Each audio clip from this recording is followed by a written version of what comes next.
Hey guys, check it out. The Heartbreaker is in the shop. Did you know this weapon's actually kind of nuts? I made a video a long time ago showcasing this weapon in all of its strength. We were bullying Chrome Husks the whole time, and we were able to showcase how strong it actually is. If you don't believe me, even with that footage, here is the ranking of all of the highest damage snipers in the game. It is right below the third rail. The third rail is a sniper you might recognize as a weapon that hits like a freaking truck. It's like a spaceship crashed into the Smasher's face and deleted it from existence. This one literally stopped existing.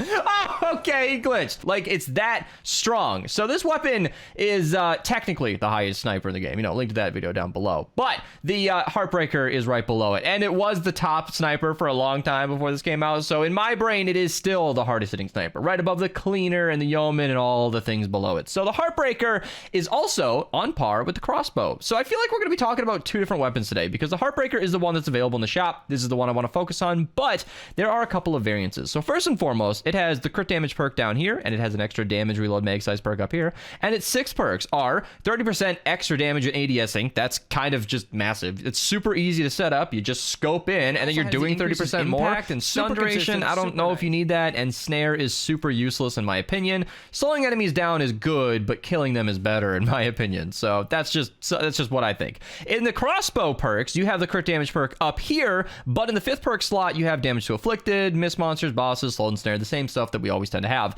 This is kind of good too, because extra damage to miss monsters, bosses is nice. Normal enemies are not exactly going to be sticking around very long with this weapon in the game, so miss monsters and bosses are the only ones that will actually need that extra damage. I don't think this is even a dead perk.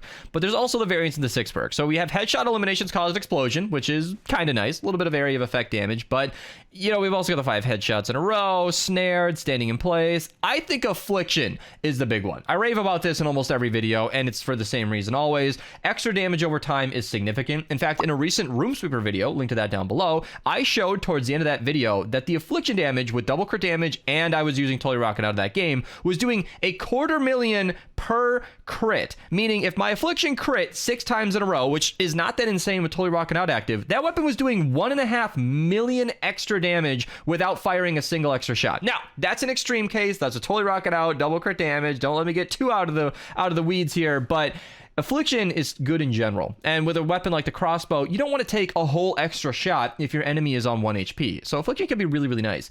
However, the perks do vary slightly, so I kind of want to use both in this video, especially because I leveled up the schematic and fluxed it and researched it and everything just to see the numbers. So I kind of want to get some use out of it. So here's what we're going to do with the Heartbreaker. All right, first and foremost, I don't know what element our mission is. I'll go change that in a second, but we are going to do double crit damage, of course. We're not going to do crit rating. We're going to be running Totally Rockin' Out. Let's go look at our build. All right, let's go talk about the hero loadout. This will probably be the same for both, but Rabbit Raider in the lead, of course. Totally Rockin' Out, of course. Battle Beat, of course. And Wafers, of course. I also made the mistake in that Room Sweeper video to use Fumble initially. This is a weapon that is going to require sub Wafers to like actually crit if we're not running crit rating, and I'm a fan of that just for consistency. Quick Scope, of course, because sniper damage, of course. Survivalist, because I'm being lazy and I don't really care right now. And then Locked and Reloaded, because we're going to be reloading a lot. I am going to be dual wielding these, but I still think Locked and Reloaded is good. If you are on top of it and you want to be just that guy, you can run Chaos Agent and then reload with the frag grenades. That would be good as well, but this is the way that I'm going to run it, so let's hop in game and check it out. I'm just clearing space for the target practice here, and we got a smasher. All right, 2 crossbows. Here we... Oh, okay. That was 1 shot. If I would have hit the other shot, that would have absolutely 2-hit the smasher. Well, alrighty then. Here we go. Nice little pop shot. Easy, easy. There we go. Double crit. No problem. This is actually so satisfying. Using 2 of these negates a lot of that waiting to cool down, because it does have a 0.55 fire rate, which means you're only really shooting once every 2 seconds or so. And to not have to worry about that by just switching is super cool. There's also, now that you can crouch, you can take better advantage of this. There's also Pierce, as you can see. So you can actually hit multiple enemies in a row. And taking advantage of that will be a huge way to get the most value out of your weapon. So I'm going to go ahead, pop another wafer, and probably one-shot the guy. Yeah, 2 million damage like it's nothing. 2 million damage. If you guys clicked this video thinking I was trolling you, I promise you, the Heartbreaker crossbow and the regular crossbow are actually really, really strong. How do we do without even any crits, okay? No Totally Rockin' Out, just easy regular basic damage. It's still a lot, like a couple 100,000 damage. 250,000 is still plenty to do a good amount. It does have that drop. Ooh, it does have that drop off, so there's a bit of getting used to, but not too bad. Not too bad at all. Okay, I thought I was done recording, but let's see. Can we go through the cracks of the Riot Husky? Oh, we absolutely can. Okay. This weapon is so satisfying. It's nice and quiet. I don't know if it's getting played through the video, but it's a really fun weapon to use, and I'm having a great time. I'm actually personally curious. Can this go through a shielder bubble? Oh, that reminds me. I still need to make that shielder video. Okay, so it can go through enemies, but not shielder bubbles. I see. What if we walk into the shielder bubble and just, okay, yeah. So that's a tricky thing because it does do more damage when ADS'd, of course, I mentioned that earlier, but it's also a lot more convenient to use it while it's hip firing if you're in close proximity. So I don't know, takes some getting used to, but considering the amount of damage we're doing, it basically doesn't even matter.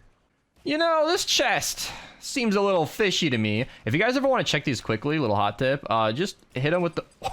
Okay, I expected her to survive long enough to finish my thought. An easy way to check those chests is to just smack them. Yeah, Ben's war cry. Twitch link down below, by the way, if you ever want to join in on the fun. You can check them easily, because you're never... Okay, unless you're using my insane pickaxe loadout. There's an obscure plug for you. You're never going to one-shot a chest, like a level 3 chest. So you can always just smack with your pickaxe, check if it's a not a miss monster, a mimic. And those mimics are obviously good for those 30 V-Buck quests when you're in the early game. And if one of those chests is ever facing a wall or something, 9 times out of 10, it's a mimic. All right, and the defense begins. So we got a few defensive traps over here with the base set up, and then we've got the drop traps. I'm gonna actually put down a couple of seeing electric fields. I believe this big stack is energy. I'm doing this out of order. Get donations on stream. So the whole point of that, of course, is to just get a few more battle beat activations, because you know, want to have Totally Rockin' Out going just like that. Good to see it. And now I want to point out some of the bigger targets. I want to find something that I can shoot at and not die in the process. All right, let's get some... There we go. Bigger targets just like that. Little wafer at... How am I still surprised? How am I still surprised? Chrome Husk, easy bully. Let me just shoot nice and slowly. Okay, so without Totally Rockin' Out active, obviously doing a lot less. Make sure we're both reloaded up. There we go. Wafer and not a one hit. Okay, so do we need to stay ADS for the bonus damage? I am not getting that bonus damage. Okay, that was not critting at all. Am I just getting unlucky or am I missing something here? I think I'm missing my shots right there. The damage drop off, or like the projectile drop off, is something that I keep account of, but it's not too big of a deal there. If they're frozen in place, obviously they'll be taking that 20% more damage.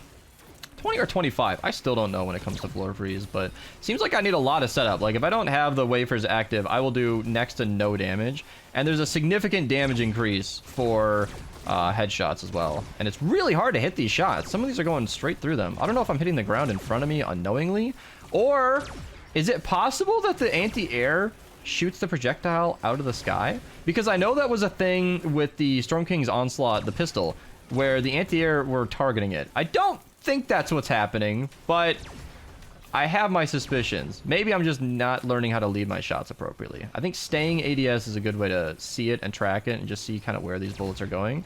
Oh, see, it's going down a lot quicker than I sort of expected. All right, so with a little bit of nuance, a little bit of practice, we should be able to hit a lot more consistently. You can also stay ADS while reloading, which kind of helps out a lot. And then there's a smasher. Can we take this down super easy, barely inconvenience? Oh, there we go. Get another shot in there. All right, reload quickly, and smashers. What? Not dead? That's where Affliction. Again, that's where Affliction comes in. That's where I feel like that would have been a lot easier to take care. Ooh, easy knockout. Line them up, knock them down. Smashers coming around the corner. Let me just reload this shot right here. And then I'm going to try a Warcry. Warcry and 2-hitting a smasher. Just 2-hitting a smasher just like that. It's like this weapon looks really bad because I'm playing terribly and it doesn't seem like my Steel Electric Fields are helping me out at all to get the Totally Rockin' Out active. And then it just 2-hits a smasher. So with enough setup, if I would have put down a lot more traps this game, it'd be doing a lot better. And I probably could. So let me just back off. You gotta stop and reload these. Like I said earlier, Chaos Agent is definitely a possibility. I don't know if it's definitely recommended, but he can go a long way. But taking care of these smashers is no problem with this build, especially with a headshot like that. You can see though, with no Totally Rockin' Out, it's not doing anything. So I'm gonna come over here real quick and just set up some extra electric fields. Thank you for the bits in chat. I do record these on stream, as mentioned a couple times. I try to get to the donations after I'm done recording. If it ever looks like I'm ignoring people in chat, I am while I record, but I always get back to Twitch chat afterward. Anybody who's ever hung out on the stream knows I try not to neglect you guys too much, but I also know when I'm putting these up on YouTube, you guys don't want to watch a YouTube video of me just talking to chat. You know, I'm with you right now. We're hanging out, checking out this fun loadout, and that's what's important right now. Chat can wait 8 minutes no matter what's going on, and I appreciate the support. It's totally cool to be able to record these on stream. It's a lot more casual for me. It's a lot more enjoyable because I don't like sitting in my room just recording a video. Ooh, that was a nice little Chrome Husk takedown. Can I get the lead right on this? It's a little hard to... Oh, she stops immediately. What am I doing wrong? How am I so bad? Finally, we got her. Only took 8 shots. You know, first try on the 8th try. That was a good hit. Okay, we hit 1, but she was a little close range. Steel Electric Field going to be hopefully getting a lot more kills over there. You can see the Totally Rockin' Out is active. I need to prioritize some big targets. Now, I didn't mention this earlier, but it is really nice that we have range on this thing. There's one. I see you. I see you. 1 and 2. Yeah, it looks like 2 hitting consistently is happening. If I War Cry, obviously we'll get that extra shot in, and headshots will do a lot more damage as well.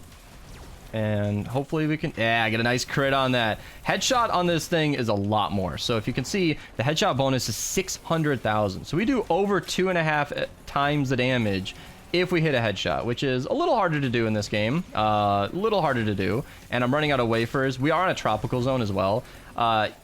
Tropical zone has a lot less metal, so it was less readily available. And I actually thought 18 would be plenty, but we're almost done with the mission, and it is not. So I'm gonna come over here. Drop down 1, 2, 3 single electric fields. We also have exploding death bomb. That's a little, I think that's perfectly high.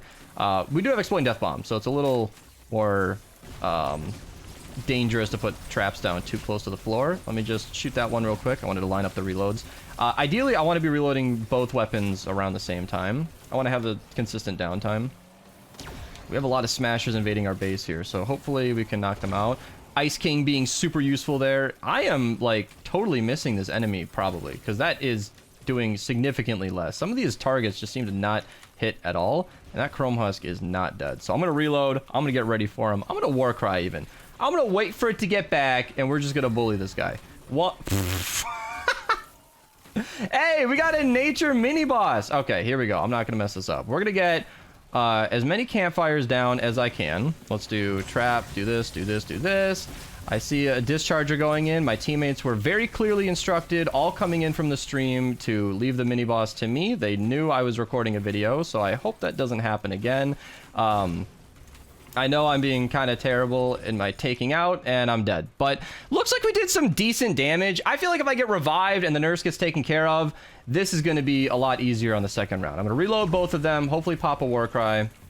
Here we go. Reload the 1, reload the 2. War Cry is on cooldown. Mini boss teleported. That's perfectly fine. We're going to get him over here and just see what we can do with a proper setup. 400k. Really? Is it corrosive healer? How is he taking so little damage? It seems like he's just shrugging it off. I think my wafers ran out a long time ago. So far, I'm not impressed by the damage, but I'm totally out of wafers as well. Here's what I'm gonna do. We're gonna take a discharger if I have one. Oh god, I don't have a discharger. Okay, here we go. The atomizer, just something to kill a lot of stuff. Hopefully to activate Totally Rockin' Out quickly. There we go. There we go. 2 million damage. Ugh, can't see the damage numbers. It says there's another 2 million, and he died pretty easily. So that was one of the jankier mini boss kills I've had in this entire series, but at least in the end, we got to a point where if you can get consistent setup and not be out of wafers like I was, a little more traps down on the ground, a little more consistent Totally Rockin' Out, which is totally doable. Today, I'm a little off my game, clearly.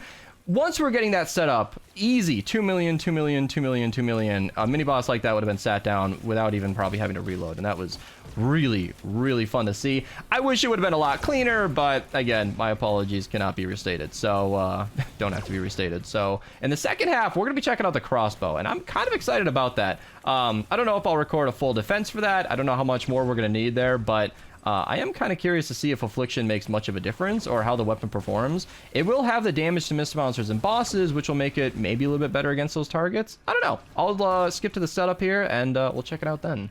All right, as mentioned, I do have the crossbow pretty much completely built. I reperked it to double crit damage, and then we're gonna have to get that affliction there. A lot of people don't like core reperk in the weekly shop, but I like to change weapons around a lot. Now, I actually want to explain why I'm not using damage to afflicted. Because of the way that crossbows work, and you saw how much the Heartbreaker was doing, 1 or even 2 shots is almost certainly gonna kill any enemy, and damage to afflicted is only going to be really important on that 3rd shot, because the 1st shot does nothing. The 2nd shot does an average of 22.5% damage per enemy. And then it's that 3rd hit where all 3 shots average out to 30% damage per shot. And as mentioned, most enemies are dead in 2 shots. So the only enemies that are going to survive are damage to mist monsters and bosses, where if we could have been doing 36% extra damage the whole time, I feel like that's a bit better. You also saw with the Heartbreaker that double crit damage, all juiced up with totally rocking out, can 2-shot a power level 250 elemental smasher. So the only thing that might need damage to afflicted is like the mini boss, and I don't think that perk existing just for the mini boss makes any sense, because the 36% also applies to a mini boss. So that's just the logic behind that, in case anybody was curious. I know that it's immediately unintuitive. It doesn't look right to not have that damage to afflicted, but if you think about it a little bit, it absolutely makes sense. All right, so we're short a team member, but it shouldn't matter. We got the same perks I showed earlier. Smasher on me, unlucky, no crit, oh, another no crit. But it seems like critting is pretty much the same damage. That should be, oh my gosh, is it not gonna go through? Can the Heartbreaker go through, but not this one? Are we learning something right now? Is my aim off? Okay. You know what? I'm pretty sure my aim wasn't off for a couple of those shots. I'm not really sure what was going on there, but yeah, definitely the same damage as before. We're getting a lot less lucky with the crits, so hopefully that'll change throughout the rest of the video. I want to see the affliction though too. See that? You leave it at 1 HP and it just sort of ticks away over time. That is what I'm hoping will improve this weapon a little bit. All right, getting the balloon popped. I don't actually know how many files we're gonna have to defend here. Okay, all 16. I spent a ton of time chatting in stream and delaying this video, but all right, I got more of my Seeing Electric Fields down this time, so hopefully we could see some more, yeah, stuff like that. I'm also trying to shoot kind of through these targets a bit better. Crouching, again, helps a lot with the direction. I also tamed a boar, so getting some nice loot on that. Ooh, nice clean lineup shot. That's always fun to see. If you can get that to work out, that's always great. So we're going to be critting every single... Ooh, yes. An easy 2 million damage. None scoped, by the way. So that's another thing I guess I could think about is before I was trying to scope, now I don't really have to worry about it because I don't have that 30% damage for scoping in on the regular crossbow. That's only on the Heartbreaker. So we're not going to be getting that extra 30%, but we'll be getting extra damage over time, which does not matter when they die in one hit. But let's see. What's that extra damage ticking away for? Probably not as much as the Room Sweeper I talked about earlier. Ooh, a couple 100,000 if it crits. So maybe I was wrong, but certain weapons afflict for more or less than others. It seems like they balanced it where, like, some weapons like melees crit for a ton with affliction, and then some range weapons do a lot less. Like launchers actually have a lot less affliction damage than you might guess, so it's something to consider. But I also got a ton of wafers, so as much as I want to be happy about my trap situation, I do want to actually use the wafers, and I don't crit anyway. Wow, I am having a really unlucky time with that. Apparently, if you don't have a crit rating perk and you rely solely on totally rocking out, you won't crit that often, apparently. And these weapons are pretty unforgiving because you're really shooting 1 or 2 shots and you need those shots to crit. It can affect things quite a bit. So let's see if we can bully some more chrome husks. Just freeze them in place, easy. That's the floor freeze, obviously doing that, but easy cleanup. That was 2 chrome husks, obviously with the help of a trap, but nice and easy. Let's get back on this slope right here. See if we can just line them up. Hit for the head, easy shot, easy kill, and then again, everything that I don't one-hit KO here will afflict over time and hopefully do. Hopefully commit not alive. You can see all these shielders are surviving because their hosts or the people that they're infecting or protecting. What is the relationship between a shielder and a husk? As soon as they waste away, the shielder just has nothing to connect to because that's kind of what you're damaging as the main enemy. Kind of weird how that works, but you know, something to think about. Can we get some bigger targets? Because I feel like the regular zombies are not where we can really show off this weapon, and a plasmatic discharger being poorly timed is not how you show off a weapon either. Easy chrome husk, dead as dirt, just gone. Got him killed. Nice little nurse. Throwing thought. I talked about this earlier in the recent clip where, the recent game where the range on this weapon is really nice. You can actually affect those flingers. Speaking of which, let's try to find some mist monsters. There we go. Just sneaking off to the side, getting holy crap. He really got launched. I know floor launchers can do that, but I guess I just wasn't expecting that distance. Gotta clean up the loot. Always looting. Always looting. I think I hear another flinger over here. You know, I'm not finding any flingers, but we do have this guy right here. Oh my goodness, is he gonna take any damage at all? Hello? Where is your hitbox, sir? What is going on? Are you even here? Is this enemy even... He's been frozen for a long time. You know, I think he's just a husk of a husk. How about this one? He looks alive. Can we change that maybe? Am I not going to crit at all? Is this just the unluckiest day for recording ever? Was that 8 non-crits in a row? I'm pretty sure Totally Rockin' Out was active for a little bit of that. I just saw it get re-upped, and then there's a couple of crits in a row. Maybe it wasn't active. It's a little hard to tell because this map is very hard to see anything on. This is a tropical map, so the lighting has always kind of been terrible. And there's a bug with the character models with the cell-shaded skins like Lexa here, where they're... changing with the time of day. That's why if Lex is a weird color at any point, that's kind of what's going on there. And then on top of that, I was pretty close to the storm. So there's a lot of blues going on. Whether or not Totally Rockin' Out is active is a little hard to tell. Ooh, is that a smasher? Yes, it is. Okay, here we go. Here we go. We got a nurse nearby, but let's see what we can do. Ooh, oh, yep. That's about how I expected that to go. And I feel like a lot of times I'm not waiting for the cooldown of the crossbow. Like, I just sort of assume that when I switch to a weapon, it's ready to shoot. But remember, 0.55 shots per second is not that much. So it's not always going to be ready at the exact time that I'm prepared to shoot it. So I feel slowing myself down might be a lot more consistent and something that I can use to better use these weapons. All right, bigger targets. That's what I'm interested in right now. Well, there's a nurse. Always happy to one-shot a nurse. Got her. Yeah, Ben's war cry. We got a fire mini boss on us this time. Now, fire versus fire is going to be doing about 67% damage, but you can see, still chunking for a good amount. Just killed that flinger on accident. Not a big deal. Let's just reload both of these, reload the other one, go over here, pop a campfire down to stay more alive, get killed anyway.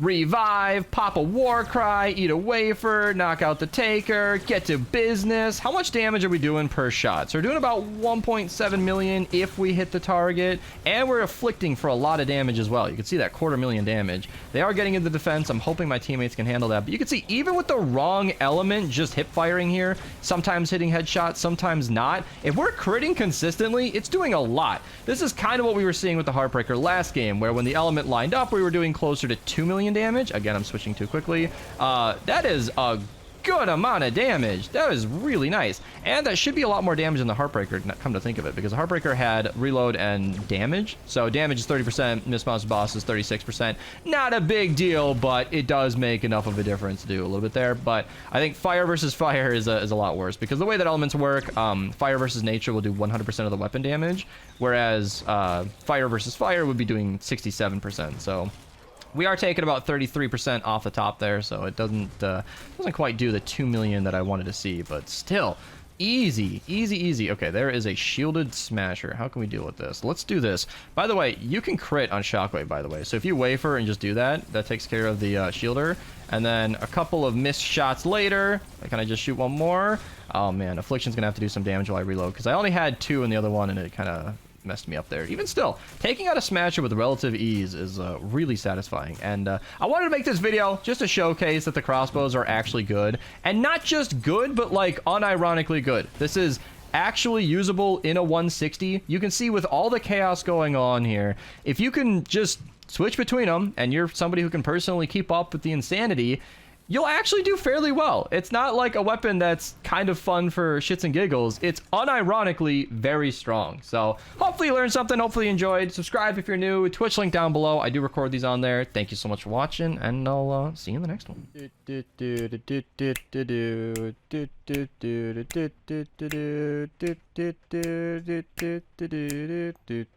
And then